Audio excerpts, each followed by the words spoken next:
Here we have a new 2025 Toyota RAV4 Plug-In Hybrid. This one comes in the XSE trim level with all-wheel drive. We have magnetic gray metallic paint. We also have the mid-black for the roof and the bumpers. Powertrain consists of a 302 horsepower, 2.5 liter hybrid engine made into an electronic continuously variable transmission. I know that was a tongue twister, but to the front end here, we do get our LED headlamps along with our LED daytime running lights. Really nice look there, just a fantastic front fascia for this XSE. Toyota always goes hard with the XSE trim levels in my opinion. Now here we get 18-inch alloy wheels. And the wind's kind of picked up out of nowhere, so I apologize if that's coming through the mic. Passive keyless entry on the front. We get one-touch up and down windows on all four doors. Power mirror controls are here, power door locks, rear window lock. Blind spot monitors. And then over here we have the controls for the heated windshield, the auto high beams, heated steering wheel, etc. That exposes the gas cap, hood release, have a little storage center there. And we have a manual tilt telescoping steering wheel. And here's the power driver's seat with two-way power lumbar support. And this does have the soft text and sport cloth interior, which I really like, with the red and black and how that goes together. Nice kick plate there as well. But I want to give a big thanks to John Roberts Toyota for allowing me to review this RAV4 plug-in hybrid today. I'll leave a link below in the description. And if you're looking to find the best price on something closer to home, click on that second link down below. It takes just a minute to fill out your info, and I'll make sure the local dealers are finding to get you the best price on whatever new vehicle you might be interested in. But space back here is really good. I have the seat up front adjusted for someone of my size, being 6'3" with longer legs. And the space back here is pretty good. Just a little bit of intrusion there for my kneecaps. Seat back pockets are on both sides, which is nice. Rear AC vents, two USB-C charge ports. There's a look at the front from back here. We do get a sunroof here. That's what the shade looks like. Grab handles here. Middle seat folds down, bottle holders. Nice LED reading light in the back. And then over here, this does have the optional heated outboard seat, so we can just turn those on with the touch of a button. But let's make our way towards the back. Before I forget, child locks, manual, so adjust those on or off right there on either door. Fuel cap there. Sorry about the back end being dirty, it just snowed and there's not a car wash close around here, so I couldn't get to it. But there's a look at the exhaust.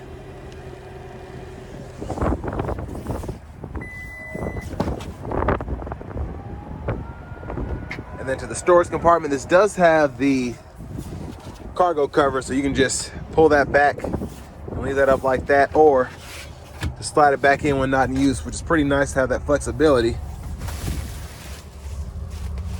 12-volt here. Then underneath the all-weather mat, pick up this second storage tray if I can grab it with one hand. And there's your spare tire underneath there.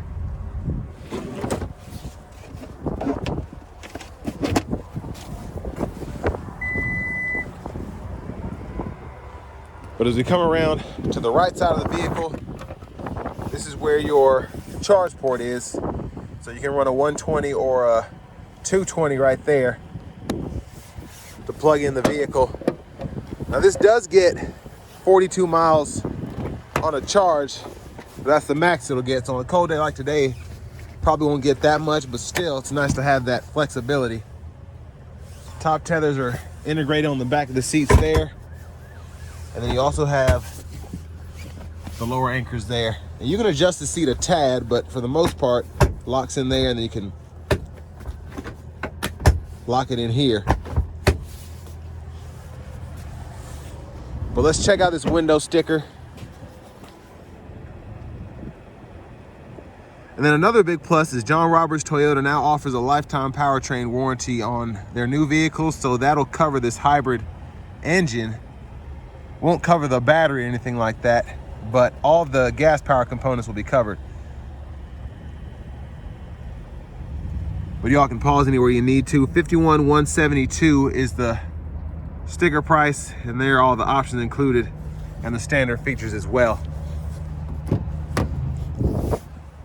Now our front passenger seat, 4-way manual, top pocket there, a lockable glove compartment there with the owner's manuals.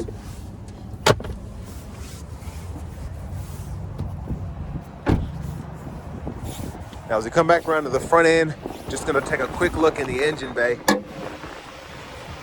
And again, a 302 horsepower hybrid engine there.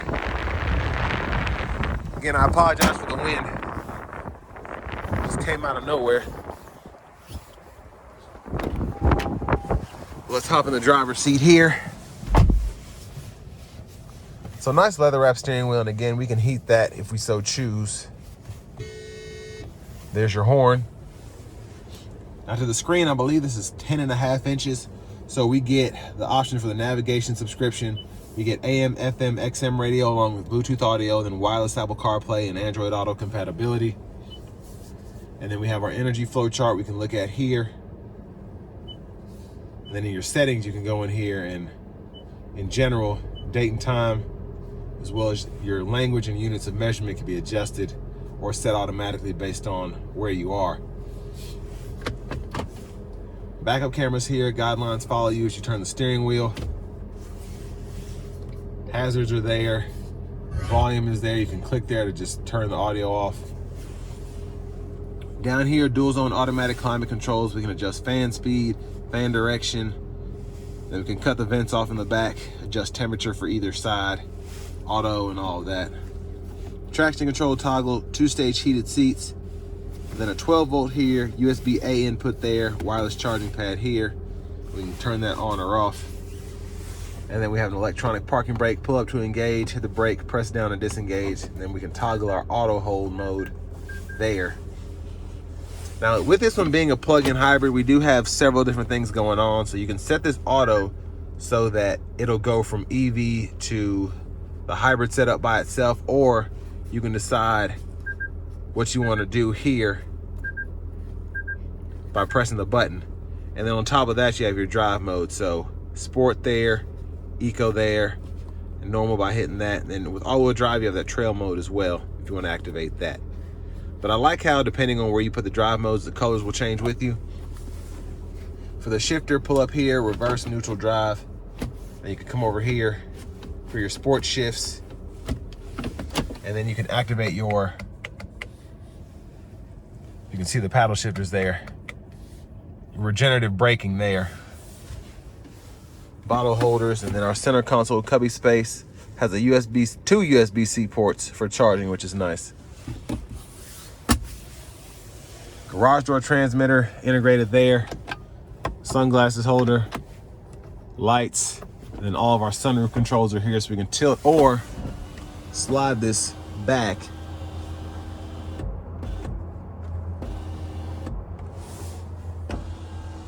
And there's a look at the back seat from up here. And then vanity mirror. I like that we have an LED light in there. Now back to the steering wheel itself, blinkers, high beams, and then we do have our automatic wipers, so we can do one-time off, auto, low, high. We can adjust that auto sensitivity here, and then our rear wipers here. Push back for that fluid, pull up for the front fluid. These four arrows, excuse me, and the back arrow are to go through the instrument cluster here, so we can do quite a bit here. There are 3 different modes you can actually configure, which is nice. And then you can go into each one and toggle that if you want to change the settings. So this is the one I created. So I have the tire pressure monitors here, the audio there in the middle, or on the right side, excuse me. And then I can see the battery, mileage, etc. But volume is here, voice recognition, Bluetooth button, and then Toyota Safety Sense 2.5 on this one, so adaptive cruise control, and then we can toggle the lane tracing here, and then the gap adjust for the adaptive cruise there, toggle the audio sources and go through the track list or radio station presets here. And then again, JBL sound system, so you can see that in the tweeters if you're ever looking for it. That's an easy way to tell if it has it or not if you don't have a window sticker. Push button starts here. And finally, here's our key fob, and then we do have the remote AC start, which I really like. But next, let's go ahead and take this 2025 RAV4 Plug-In Hybrid out on the road for a test drive. So starting the test drive in this RAV4 Plug-In Hybrid, 302 net horsepower, so depending on how you decide to use that, it's pretty nice to have. But just also being able to get 38 miles per gallon on average with this thing in just the gas mode, that's why this is such an impressive vehicle.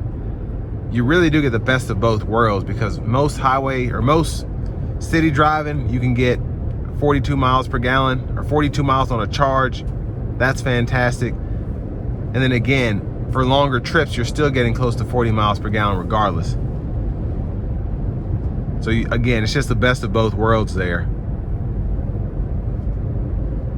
But in terms of just how it's driving so far, it's pretty nice. You have the lane centering, and then you also have the radar cruise control with a 2.5 system, and it's easier to activate this as opposed to the driving assist that you get on the 3.0 systems. This is just a bit more user-friendly, I think. But again, once you get used to the newer system on the 3.0s, it's not too bad.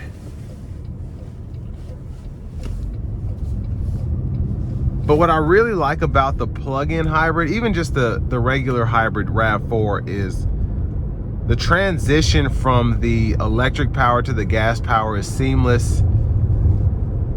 At least just, I drove a 2020 RAV4 the other day, and it drove like new. So when you go from hybrid to the EV power in the parking lot, there's not a lot going on. It doesn't scare you when the gas engine cuts on and things like that. So that's a big plus for people who you want to get to go hybrid, but a lot of the little stuff is what keeps them away from it. So here, just having the ease of not even knowing, I don't ever know if I'm in the hybrid mode, the electric mode, or what, but I like the system here. It's very easy to use. And they basically replaced, Toyota's funny because they'll name an EV the BZ4X, but then I got used to calling the plug-in RAV4s the RAV4 Prime, which I thought was pretty cool, and then they just went to calling it the plug-in hybrid again. So just weird. But anyways, it's just you get what you love about the RAV4, so ease of driving, space, but then you pair that with an EV powertrain, but you still are able to go longer distances without using a fast charger. You really just get everything you could want in something that you plan to be pretty reliable. And if for whatever reason you're worried about the battery or whatever going out on these, in 10 or 15 years, you'll still have the gas engine, which has a track record of lasting for decades. Now, the only other thing is the electronically controlled variable transmission. And that is actually a lot better than a typical CVT, in my opinion. I have one in my Pacifica Hybrid. It just gets you that instant torque on the low end from the electric motor, and then you still have something that feels like a regular transmission when you get it going. Those just, in my opinion, just feel better than a typical CVT.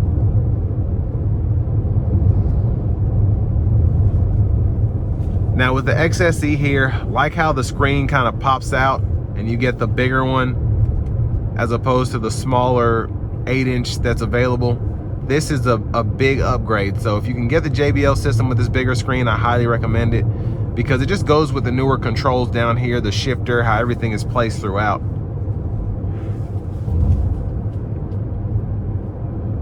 But just a really comfortable drive here, getting incredible fuel economy. And it's just really quiet.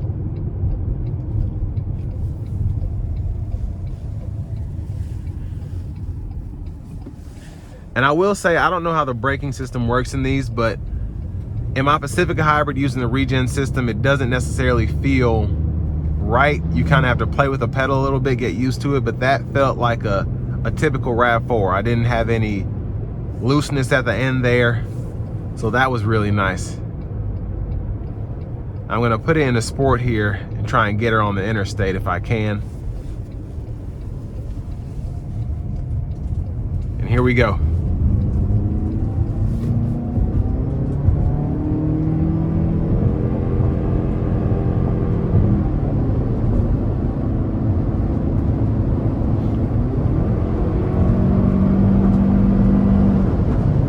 So very good pickup, very quick. And even though it was under a bit of pressure there, it still didn't feel strained, if that makes sense.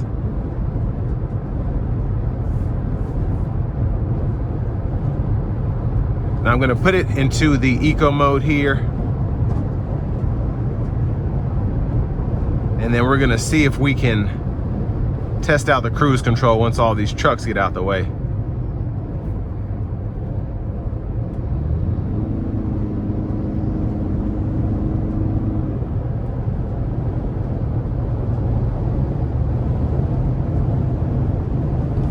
So we have the lane centering on here, radar cruise control, and a pretty good system overall in terms of just keeping the lanes, keeping the vehicle centered, having that safe distance between myself and the vehicle in front of me. It's a really easy system to use, very good at actually doing what it's supposed to do. Now I want to give one more thanks to John Roberts Toyota for allowing me to review this RAV4 today. I'll leave a link below in the description. If you're looking to find the best price on something closer to home, click on that second link down below. It takes a minute to fill out your information. I'll make sure the local dealers are fighting to get you the best price on whatever new vehicle you might be interested in. Now here at John Roberts Toyota, they do offer a lifetime powertrain warranty, which is great. Covers all of the typical gas powered mechanical stuff, so transmission, engine, the transaxles, all of that. So it's nice to just have that included warranty on top of what you get from the factory. But my final thoughts on this, I think it's a very impressive SUV, even at almost $52,000 sticker price. It's quick, it's capable, it's just so easy to get used to, but then again, you have that electric powertrain where the majority of your typical driving, especially around the city, will be covered just by plugging in your vehicle at night. But the crazy thing is, if you don't want to do that, it's not like you'll be losing too much sleep or too much money, because it'll be about as cheap to drive this thing on the gas engine as it is to charge it, because you're getting, again, 40 miles per gallon in the city. But again, just a great SUV, and it'll hold its value for a while. So this will bring me to the end of my review of this 2025 Toyota RAV4 Plug-In Hybrid XSE.